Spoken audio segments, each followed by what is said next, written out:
নমস্কার, মৌমিতাস জার্নি চ্যানেলে আপনাদের সকলকে স্বাগত। চলে এলাম আরও একটু নতুন রেসিপি নিয়ে। আজকে আমার রেসিপি হলো মৌরলা মাছের ঝাল। পুকুরে এই রকম ছোট মাছ এবং মৌরলা মাছ খেতে খুবই ভালো লাগে। এই মৌরলা মাছগুলোকে প্রথমেই খুব ভালো করে পরিষ্কার করে নিতে হবে।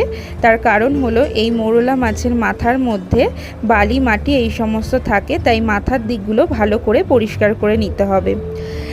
তারপরে এর মধ্যে মিশিয়ে নিতে হবে লবণ আর হলুদ। খুব ভালো করে এই মৌরলা মাছগুলোর মধ্যে লবণ হলুদ দিয়ে মেখে নিতে হবে। মাছগুলো মাখা হয়ে গেলে 10 মিনিট মতন রেখে দিতে হবে, যাতে মাছগুলোর মধ্যে লবণ মিশে যায়। তারপরে কড়াইয়ে তেল দিয়ে খুব ভালো করে ভেজে নিতে হবে। পুকুরের এই রকম চুনো মাছ ভাজা খেতেও ভীষণ ভালো লাগে।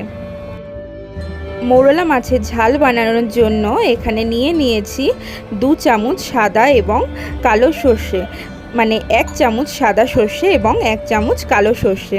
আর নিয়েছি 8 থেকে 10 কোয়া রসুন, আর পরিমাণ মতন ঝাল আর পরিমাণ মতন লবণ। এরপরে এটাকে ভালোভাবে বেটে নেব। সর্ষেটা বাটার পরে অনেকেরই সর্ষেটা তেতো লাগে, সেক্ষেত্রে আমরা একটা ছাঁকনি দিয়ে যদি সর্ষেটাকে ছেঁকে নিতে পারি তাহলে আর তেতোটা থাকে না, এবং গ্যাস অম্বলের সমস্যা থাকলে সেটাও দূর হয়। কড়াইয়ে তেলটা খুব ভালো করে গরম করে নিয়েছি। গরম করে নেওয়ার পরে এই চুনো মাছগুলোকে, মৌরলা মাছগুলোকে এর মধ্যে দিয়ে দিয়েছি। দেওয়ার পরে মিডিয়াম আঁচে এটাকে খুব ভালো করে ভেজে নিয়েছি। মাছগুলো এখানে এতটাই ছোট যে একটু ভেঙে গেছে, কিন্তু তাতে কোনো অসুবিধা নেই। মাছগুলো ভাজতে গেলে সামান্য একটু ভেঙে যেতে পারে, তবে খুব কড়া করে ভেজে নিতে হবে। তারপরে এটাকে রান্না করে নিতে হবে। মৌরলা মাছগুলোকে খুব মুচমুচে করে ভেজে নিতে হবে। ভাজা হয়ে গেলে ওই তেলের মধ্যেই দিয়ে দিতে হবে এই রকমভাবে কাটা আলু আর পেঁয়াজ। আলু আর পেঁয়াজ দিয়ে খুব ভালো করে ভেজে নিতে হবে।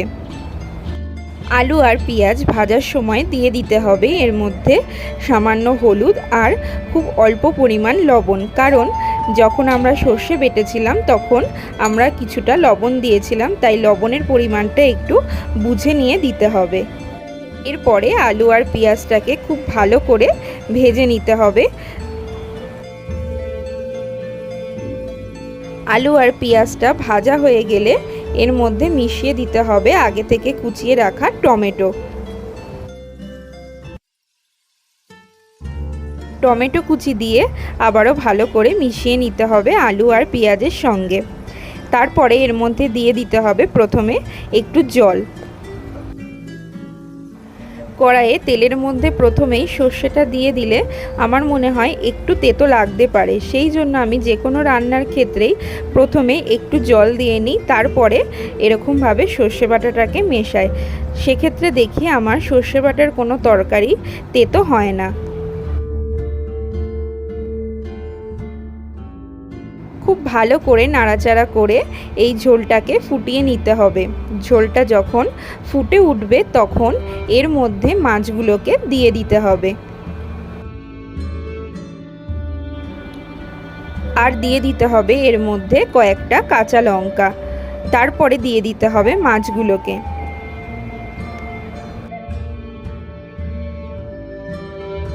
মাছগুলো দেওয়ার পরে এটাকে 5-7 মিনিট মতন রান্না করলেই এই মাছের তরকারিটি রেডি হয়ে যাবে। যেহেতু আলু আর পেঁয়াজ খুব ভালো করে ভাজা ছিল, তাই খুব বেশিক্ষণ ফোটানোর দরকার নেই।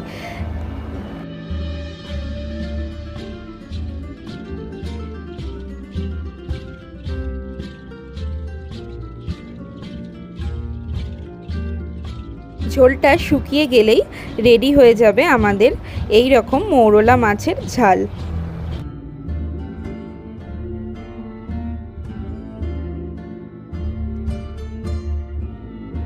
ঝোলটা যখন প্রায় শুকিয়ে যাবে, আবারও ঝোলটা নামানোর আগে আমি এর মধ্যে দিয়ে দেব 2টো কাঁচা লঙ্কা, আর দিয়ে দেব একটু সরিষার তেল। এটা শুধুমাত্র মাছের তরকারিটার মধ্যে একটা সুন্দর গন্ধের জন্য।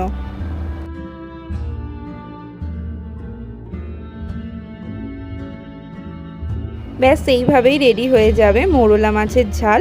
এরপরে এটাকে গরম গরম ভাতের সঙ্গে পরিবেশন করতে হবে। ধন্যবাদ আমার পুরো ভিডিওটি দেখার জন্য। ভালো লাগলে আমার চ্যানেলটিকে সাবস্ক্রাইব করে নেবেন, আর ফেসবুক পেজ থেকে দেখলে আমার ফেসবুক পেজটিকে ফলো করে দেবেন।